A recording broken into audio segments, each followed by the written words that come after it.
Oh, good. Thanks for stopping by and wanting to spend some time in Papa's barn. Today I'd like to talk to you about how I made my assist handles. It's a nice project, easy. It's one I sketched up myself. I'll be glad to show you how I did it. In an earlier project, I showed you my chain grease gun boxes I was making for my iMatch. I think it came out pretty nice. I got them mounted on. I'm waiting on the springtime to paint the rest of the nuts and bolts on it. But before we get started, let's talk about shop safety again. You know, you'll be dealing with things that rotate, move and grind, and could possibly hurt you. So make sure we have our hearing protection for the loud noise, safety glasses for flying chips that can protect your eyes, and gloves from sharp edges. Before I started this project, I spent time in my kitchen. I laid out on grid paper the design I liked. I included a little ear on the side of it before I could take and mount a mirror so I could see when I'm driving down the road. I originally started, I was going to tip it at an angle. I decided I didn't like that. So you'll see there's an extra line here. So I'm ignoring that. But what I did, I went ahead and photocopied it. I photocopied it before I can have it, before I can cut it out. I cut it out so I can use it as a template. Very similar to what I did with the bear project. Now I'm going to take this, I'm going to lay it on my piece of material I want to use, and I'm going to take and put a contact cement on it. So the main thing when you started is try to maximize your material. Find out where your template you're going to use fits on your material for the less cuts you're going to have. Kind of design how you want to lay it out. So I've got it figured out how I want it on here. So let's add some contact cement. Again, you can hear my fan in the background from my little heater. Again, it's only 14 or 15 degrees here in Indiana. And then my barn is cold, like most of your guys if you work in your shop now. Most of you guys are having a small barn or a small shop that you work out of. So do I. Do I dream and love to have a larger barn? Of course I do. Same as you guys.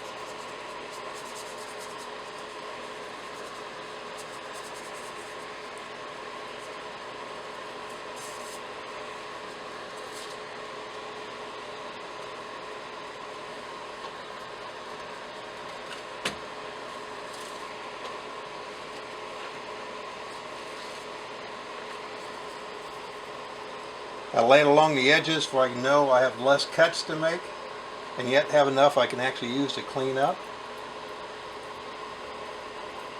I think that looks pretty good right there. I'll rub it out. Make sure she sticks real good.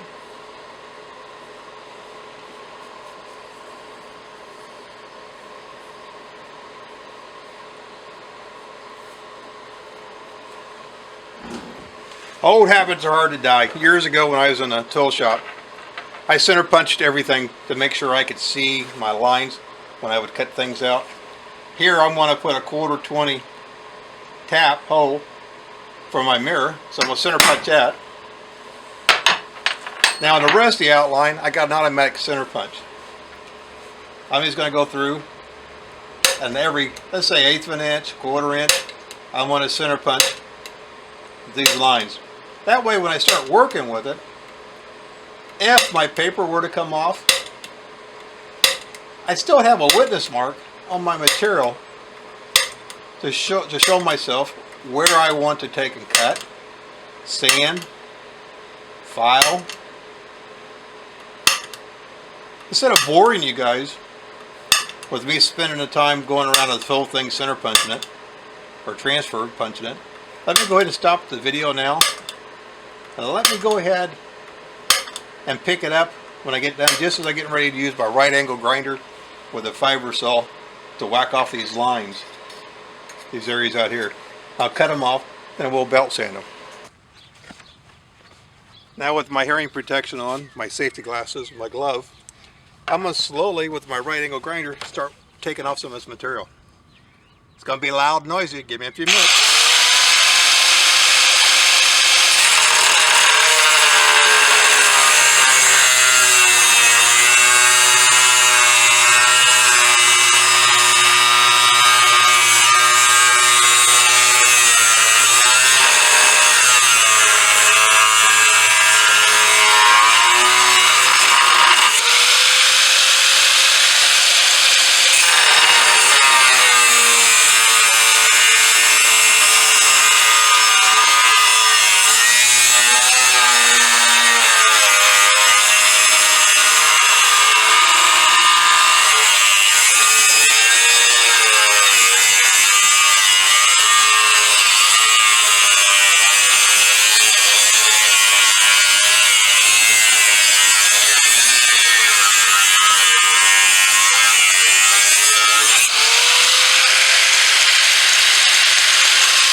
Alright, let me go ahead and not bore you to death. Let me go ahead and cut this off and I'll be right back with you.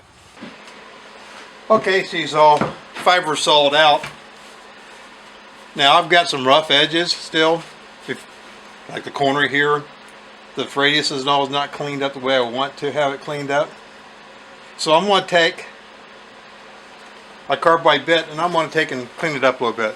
Again, be careful of all the burrs it's going to create. I like taking off my watches and things like that and put it in my pocket. Just keep metal fragments from coming around them. But I'm getting about ready to go to the belt sander. So let me go ahead and clean this up just a little bit.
Alright, get that cleaned up a little bit. I'm going to spin it around. I got some more little radiuses I'm going to touch up. Then I'm going to go to the belt sander.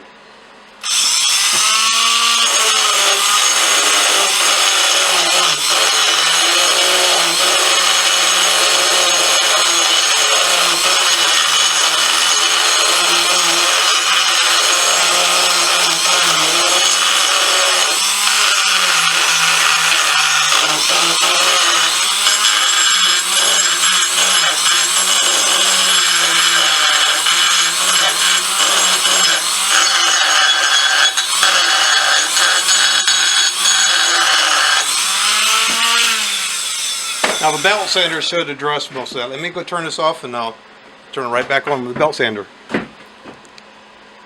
I've got a belt on here. It's already been used, so it's not going to be as aggressive as a new belt would be. I'm going to go ahead and show you a little bit of it, how I'm doing it. Instead of boring you to death, I'm going to go ahead and finish it and bring you back. Let's take a look.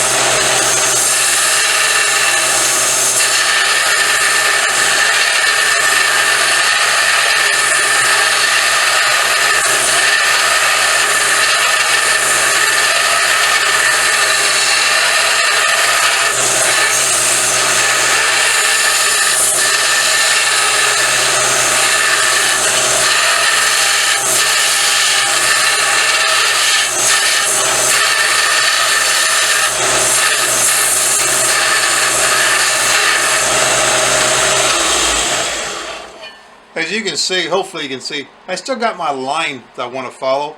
Let me go ahead and finish sanding the outside and I'll turn it right back on and I'll show you how we're going to lay out the inside and remove the material. Well, the belt sanding is about 90% done. What I mean by 90%, I've got to fit these corners. On my tractor, the dimension inside of the loader bracket is 3 inches. So I got to make sure these corners are nice and sharp. I got to make sure this dimension is under 3 inches, which is not right now. Let's see how we did.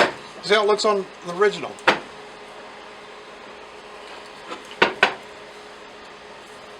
Don't look bad, does it?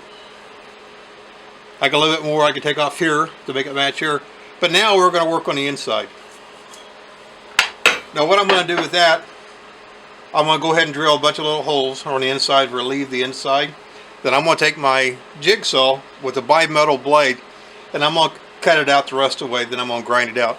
Now yeah, you probably could drill a hole and use a jigsaw and go around it, but I found it easier to drill it first. Let me go ahead and set the drill press and I'll drill a couple holes for you. Alright, the size of drill bit really doesn't matter. What matters is that I'm on the inside and I'm far enough away from my line that I can finish it up with my carbide deburr. Now I got the speed already set. I personally don't like wearing gloves around rotating equipment, especially a drill press. So let's go ahead and see what we can do. We'll drill a few holes, then I'll turn it off and finish up.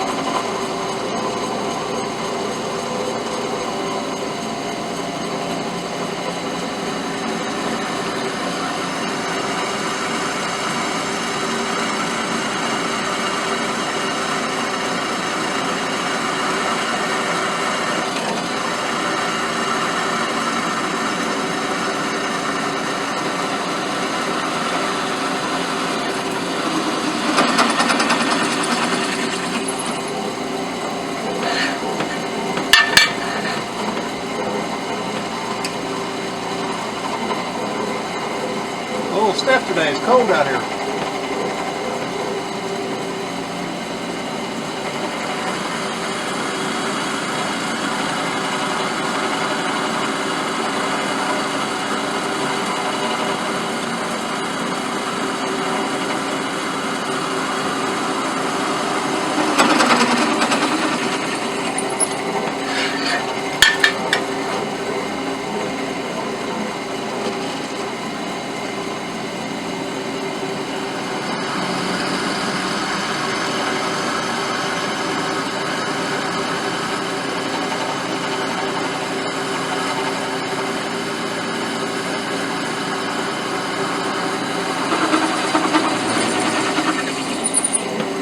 Alright, let me go ahead and finish drilling the holes.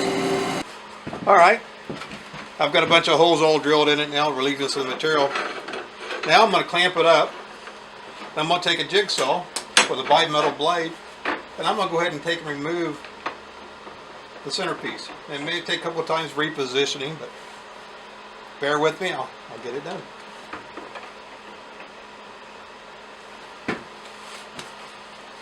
Again, this is a bimetal blade. So I think it cut up to 1/4 inch material. By the way, I am using 1/4 inch material today for the assist grabs, assist hooks. Here we go.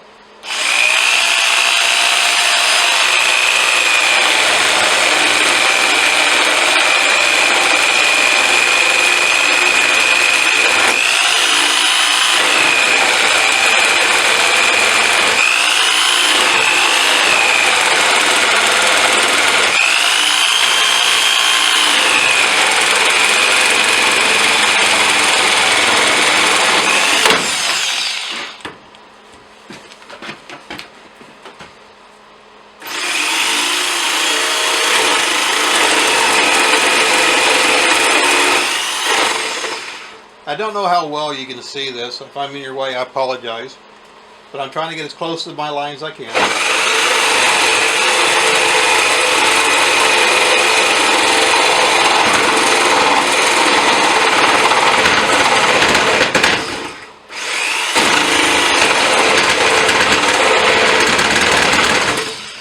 Need to come back the other way on that one.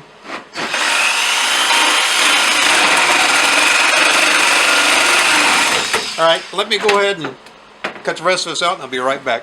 Alright, I've cut the center of it out. You can see it's pretty rough inside now. You've seen me take the Dremel before, or with a carbide burr to smooth things out. I'm going to go ahead and I'm going to smooth all this out.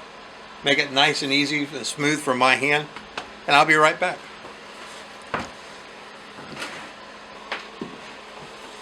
Now I've taken the carbide bit, or the Dremel bit, and I've taken and removed all the roughness on it.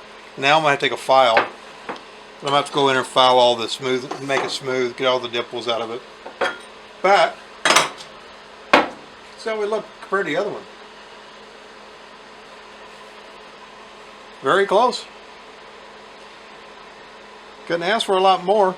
I'm going to take and finish it out here. I'm going to hand file this. I'm going to go ahead and take the paper off of it. And I'll show you how I'm going to drill a number 6 drill here for a 1/4 tap. And I want to show you how I transfer the hole in my bucket on my loader to here if I can drill it out for a 3/8/16 bolt. Let me go ahead and hand file this, clean it up, and I'll be right back. What do you think? How's it look? Nice and tight, fits there nice and smooth. Little rattling at all, if any at all. Now what I'm going to do, I'm going to do what they call use a transfer punch.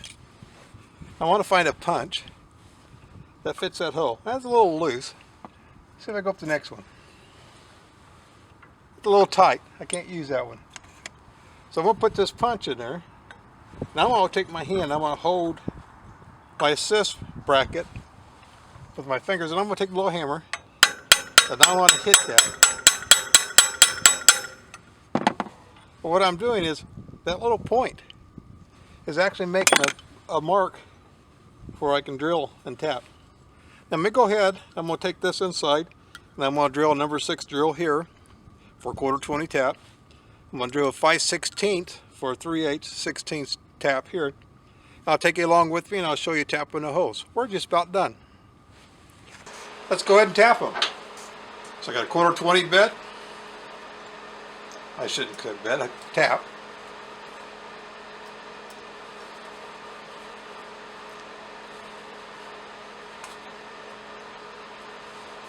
Make sure she's locked in on the square drive. And she is. Let's add just a little oil on this one. So when it's nice and straight, like I said, I drilled this out a number 6 drill bit. That's a pre-drill for a 1/4. I've taken a chamfered the edges on both sides. Take a little pressure to get them started.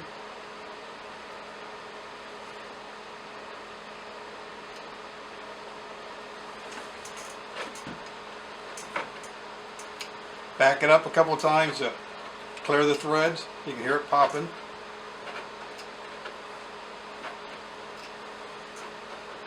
Now she's started, I can start it with finish it by hand.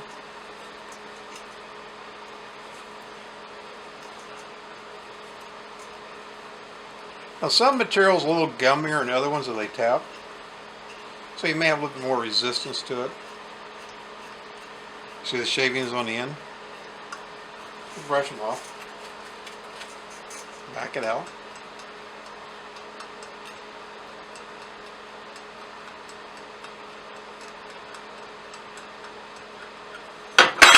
Let's put the 3/8/16 tap in it.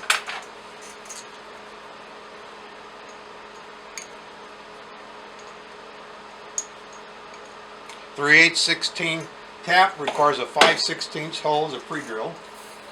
A little lubrication.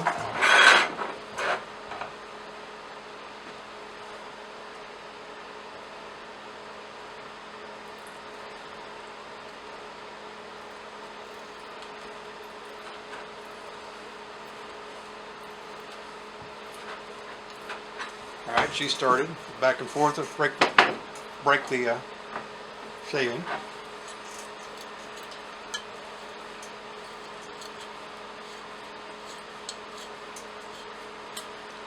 She's through shavings. Let's go ahead and back it off.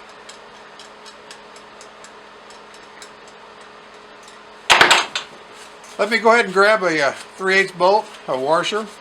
Let's go and put her on. The only thing we got to do after that, I need to paint it, and we'll go from there. Thanks. What do you think? There's the one we just made. Now you see the hole on the left-hand side. That's for a mirror. Let me walk you around the other one we made earlier.